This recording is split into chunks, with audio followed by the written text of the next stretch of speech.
Hello दोस्तों, welcome to AMC classes. आज है 25 जुलाई। तो 25 जुलाई से जुड़े हुए जितने भी इम्पॉर्टेंट करंट अफेयर हैं वो आज हम इस वीडियो में डिस्कस करेंगे। साथ ही दोस्तों आप वीडियो को लास्ट तक ज़रूर देखें क्योंकि इस वीडियो में हर करंट अफेयर डिटेल्स के साथ बताए गए हैं। तो चलिए हम स्टार्ट करते हैं। फर्स्ट क्वेश्चन है, हाल ही में किस राज्य में भारतीय नौसेना का सबसे बड़ा सौर ऊर्जा संयंत्र कमीशन किया गया है? तो यह किया गया है केरल राज्य में। केरल राज्य में भारतीय नौसेना का सबसे बड़ा सौर ऊर्जा संयंत्र कमीशन किया गया है। मतलब ऑप्शन बी जो है वो करेक्ट है। अब इससे जुड़ी हुई जो डिटेल्स हैं दोस्तों वो देख लेते हैं हम, क्या है इससे जुड़ी हुई डिटेल। तो वाइस एडमिरल अनिल कुमार चावला द्वारा भारतीय नौसेना अकादमी एझिमाला में सबसे बड़ा सौर ऊर्जा संयंत्र को कमीशन किया गया है। यह 3 मेगावाट वाला सौर ऊर्जा संयंत्र है जिसे भारत सरकार के नेशनल सोलर मिशन पहल के अनुरूप स्थापित किया गया है, जिसका उद्देश्य 2022 तक 100 मेगावाट सौर ऊर्जा के लक्ष्य को प्राप्त करना है।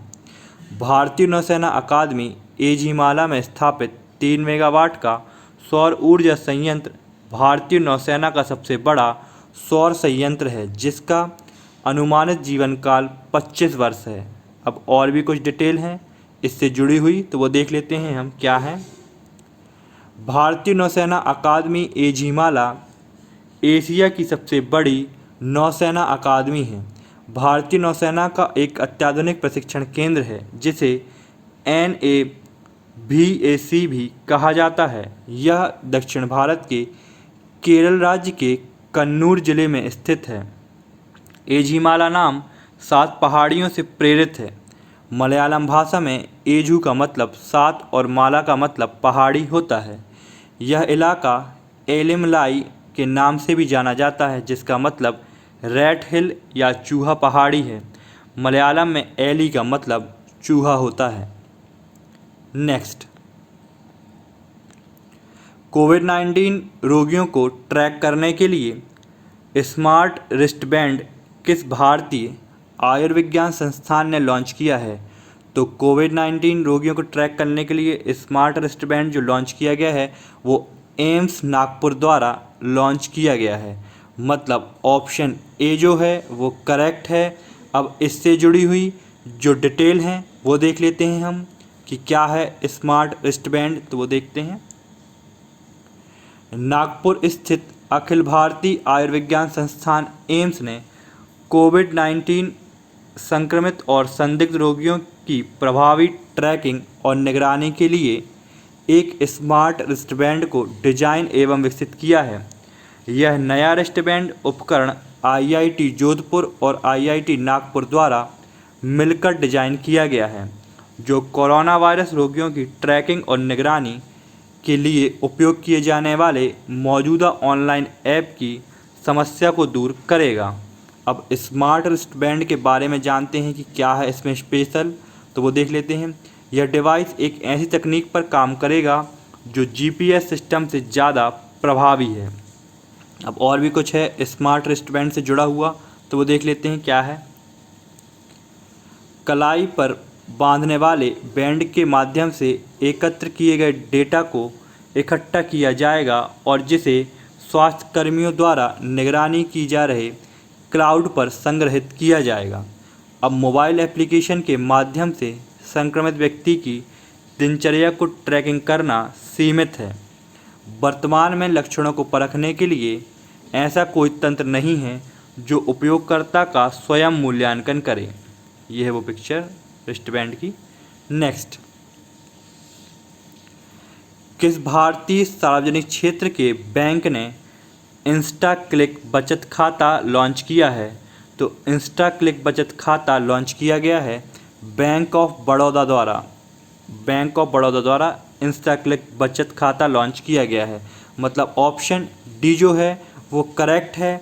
अब इससे जुड़ी हुई कुछ डिटेल हैं दोस्तों, तो वो देख लेते हैं हम, क्या है। भारत के तीसरे सबसे बड़े सार्वजनिक क्षेत्र के बैंक बैंक ऑफ बड़ौदा ने हाल ही में इंस्टा क्लिक बचत खाता लॉन्च किया है। यह पूरी तरह से पेपरलेस, डिजिटल और सेल्फ असिस्टेड ऑनलाइन बचत खाता है। यह प्रक्रिया ग्राहक की डिजिटल KYC और आधार बेस्ड OTP प्रमाणीकरण के एक नए रूप का उपयोग करती है। एक ग्राहक खाता खोलने के लिए बैंक की वेबसाइट पर पहुंच सकता है, जो वास्तविक समय में सक्रिय हो जाता है। अब देख लेते हैं बैंक ऑफ बड़ौदा का मुख्यालय। तो यह है अलकापुरी, बड़ौदा में। स्थापना 20 जुलाई 1908 को बड़ौदा में हुई थी और इसके CEO हैं संजीव चड्ढा। अब और भी कुछ बैंक हैं जिनके मुख्यालय, स्थापना और CEO हम देखते हैं, तो वो कौन कौन से बैंक हैं, तो चलिए देख लेते हैं। पहला है सेंट्रल बैंक ऑफ इंडिया। इसका मुख्यालय है मुंबई में। CEO हैं पल्लव महापात्र। स्थापना 21 दिसंबर 1911 को हुई थी। अब देखते हैं बैंक ऑफ इंडिया। तो बैंक ऑफ इंडिया का मुख्यालय है मुंबई में।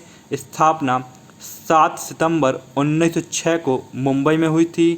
CEO हैं अतानु कुमार दास। टैगलाइन है बैंक ऑफ इंडिया की, रिलेशनशिप बियॉन्ड बैंकिंग। अब देखते हैं इंडियन बैंक। तो इंडियन बैंक के साथ इलाहाबाद बैंक मर्ज हो चुका है। तो इंडियन बैंक का देखते हैं मुख्यालय कहाँ है, तो ये है चेन्नई में। CEO हैं पद्मजा चुंद्रू और इसकी स्थापना 15 अगस्त 1907 को हुई थी। इसकी टैगलाइन है आपका अपना बैंक। नेक्स्ट, हर साल पूरे देश में राष्ट्रीय प्रसारण दिवस किस दिन मनाया जाता है? तो राष्ट्रीय प्रसारण दिवस 23 जुलाई को हर साल पूरे देश में मनाया जाता है। मतलब ऑप्शन बी जो है वो करेक्ट है। अब इससे जुड़ी हुई जो डिटेल हैं वो देख लेते हैं हम क्या हैं। हर साल 23 जुलाई को पूरे देश में राष्ट्रीय प्रसारण दिवस मनाया जाता है। अब राष्ट्रीय प्रसारण दिवस का इतिहास जान लेते हैं कि क्या है राष्ट्रीय प्रसारण दिवस का इतिहास। तो भारत में पहला रेडियो प्रसारण 23 जुलाई 1927 को बॉम्बे स्टेशन से किया गया था। उस समय स्टेशन का स्वामित्व इंडियन ब्रॉडकास्टिंग कंपनी नामक एक निजी कंपनी के पास था। सरकार ने 1 अप्रैल 1930 को प्रसारण अपने हाथ में ले लिया और इसका नाम बदलकर भारतीय राज्य प्रसारण सेवा कर दिया। 1932 में इसका नियंत्रण सदैव के लिए सरकार ने ले लिया था। अब और भी क्या है राष्ट्रीय प्रसारण दिवस का इतिहास, तो वो देख लेते हैं। भारतीय राज्य प्रसारण सेवा 8 जून 1936 को ऑल इंडिया रेडियो में तब्दील हो गया। वर्तमान में ऑल इंडिया रेडियो को दुनिया के सबसे बड़े सार्वजनिक प्रसारण संगठनों में से एक माना जाता है। अब ऑल इंडिया रेडियो से जुड़ा हुआ एक करंट अफेयर और है, तो वो देख लेते हैं क्या है। संस्कृत में अपना पहला समाचार पत्रिका कार्यक्रम प्रसारित किया है। तो ऑल इंडिया रेडियो ने संस्कृत में पहला समाचार पत्रिका कार्यक्रम प्रसारित किया है। नेक्स्ट, किस मंत्रालय ने भारतीय सेना में महिला अधिकारियों के स्थायी कमीशन को औपचारिक मंजूरी दे दी है? तो वो मंत्रालय है रक्षा मंत्रालय। रक्षा मंत्रालय ने महिला अधिकारियों के स्थायी कमीशन को औपचारिक मंजूरी दे दी है। मतलब ऑप्शन बी जो है वो करेक्ट है। अब इससे जुड़ी हुई कुछ डिटेल हैं, तो वो देख लेते हैं क्या है। रक्षा मंत्रालय ने भारतीय थल सेना में महिला अधिकारियों को स्थायी कमीशन देने की औपचारिक सरकारी मंजूरी पत्र जारी कर दिया है। इससे सेना में महिला अधिकारियों को बड़ी जिम्मेदारी देने का रास्ता खुल गया है। इस आदेश से सेना की 10 शाखाओं में लघु सेवा कमीशन की महिला अधिकारियों को स्थायी कमीशन दिया जा सकेगा। इन शाखाओं में आर्मी जज एंड एडवोकेट जनरल और आर्मी एजुकेशनल कॉर्प में महिला को स्थायी कमीशन दिया जा रहा है। नेक्स्ट, हाल ही में किस राज्य के मंत्रिमंडल ने निवेश में तेजी लाने के लिए वन स्टॉप शॉप योजना को मंजूरी दी है। तो वन स्टॉप शॉप योजना को मंजूरी राजस्थान सरकार द्वारा दी गई है। मतलब ऑप्शन बी जो है वो करेक्ट है। अब इससे जुड़ी हुई कुछ डिटेल हैं दोस्तों, तो वो देख लेते हैं क्या है वन स्टॉप शॉप योजना, ये जान लेते हैं। राजस्थान मंत्रिमंडल द्वारा वन स्टॉप शॉप योजना को मंजूरी प्रदान की गई है। इस योजना के तहत प्रवासी उद्यमियों को राजस्थान में अधिक से अधिक औद्योगिक निवेश के लिए आमंत्रित किया है। यह योजना कोविड-19 महामारी की वर्तमान स्थिति में उद्योगों को पुनर्जीवित करने के लिए लाभ प्रदान करेगा।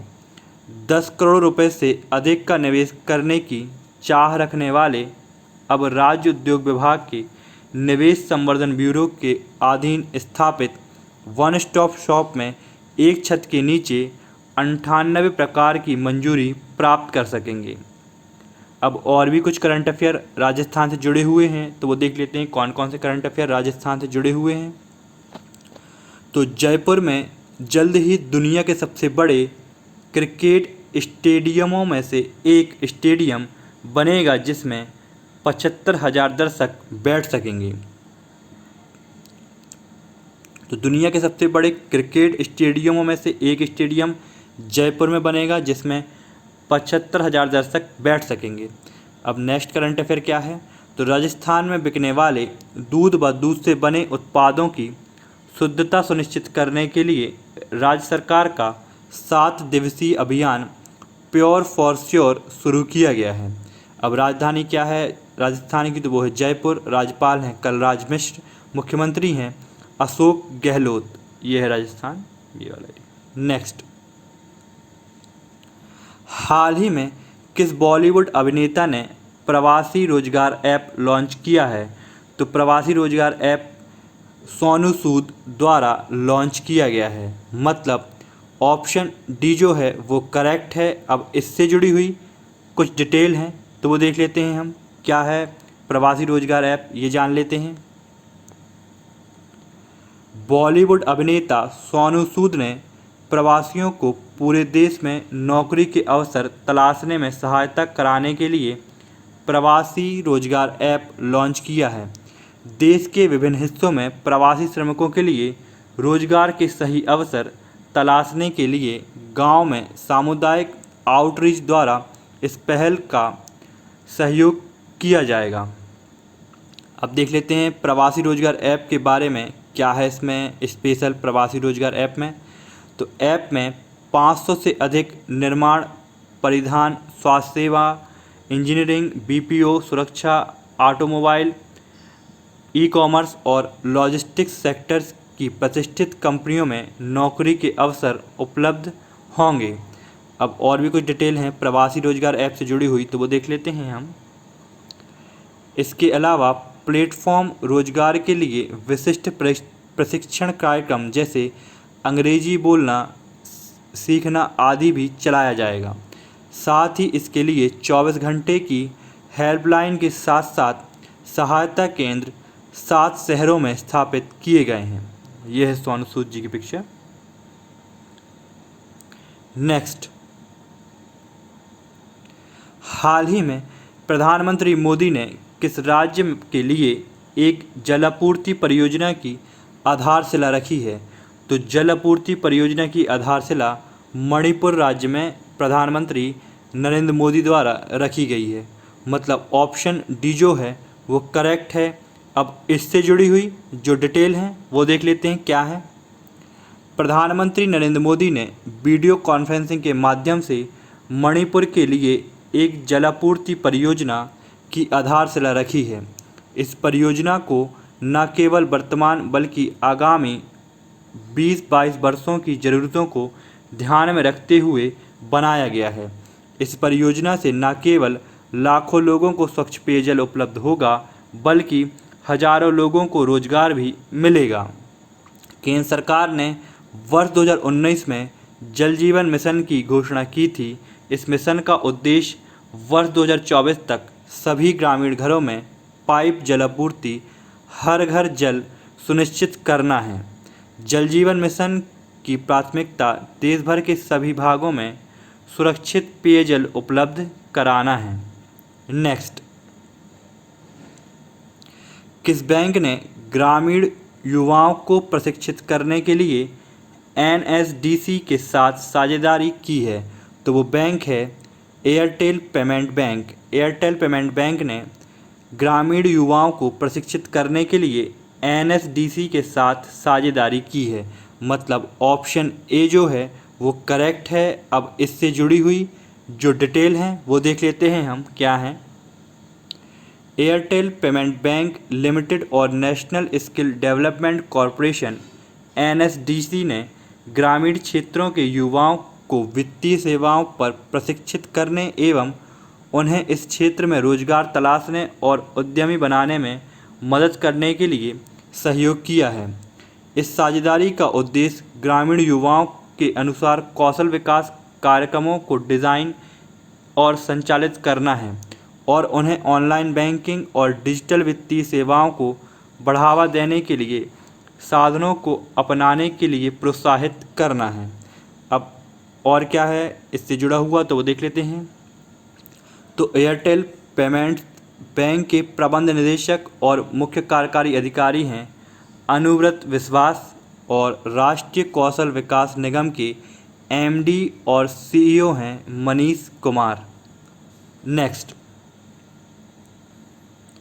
हाल ही में एसबीआई जनरल इंश्योरेंस का एमडी एंड सीईओ किसे नियुक्त किया गया है?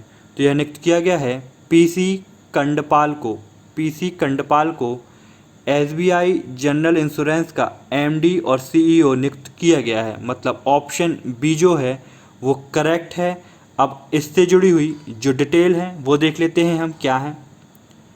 प्रकाश चंद्र कंडपाल को गैर जीवन बीमा कंपनी एसबीआई जनरल इंश्योरेंस का प्रबंध निदेशक और मुख्य कार्यकारी अधिकारी नियुक्त किया गया है।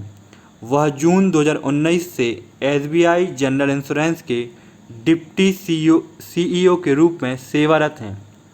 वह भूषण महापात्र की जगह लेंगे जिन्हें अब निदेशक के पद पर नियुक्त किया गया है। नेक्स्ट, और क्या है वो देख लेते हैं। तो ये देखते हैं, प्रधानमंत्री नरेंद्र मोदी ने लोकमान्य बाल गंगाधर तिलक और चंद्रशेखर आज़ाद की जयंती में उन्हें श्रद्धांजलि अर्पित की है। अब बाल गंगाधर तिलक के बारे में जानते हैं। तो बाल गंगाधर तिलक का जन्म 23 जुलाई 1856 को महाराष्ट्र के रत्नागिरी में हुआ था। स्वतंत्र भारत की नींव रखने वाले लोकमान्य बाल गंगाधर तिलक का महत्वपूर्ण योगदान माना जाता है। उन्होंने होम रूल लीग की स्थापना की। महात्मा गांधी ने बाल गंगाधर तिलक को आधुनिक भारत का निर्माता कहा था। अब देखते हैं चंद्रशेखर आज़ाद के बारे में। तो क्रांतिकारी चंद्रशेखर आज़ाद का जन्म 23 जुलाई 1906 को मध्य प्रदेश के एक गांव में हुआ था। काकोरी ट्रेन रॉबरी, असेंबली बम घटना, लाहौर में सॉन्डर्स हत्या जैसी घटनाओं में शामिल होकर चंद्रशेखर आज़ाद क्रांतिकारी भारत का चेहरा बन गए। 27 फरवरी 1931 को मात्र 24 वर्ष की उम्र में तत्कालीन अल्फ्रेड पार्क में चारों ओर घिरने के पश्चात उन्होंने स्वयं को गोली मारकर खुद की हत्या कर ली थी।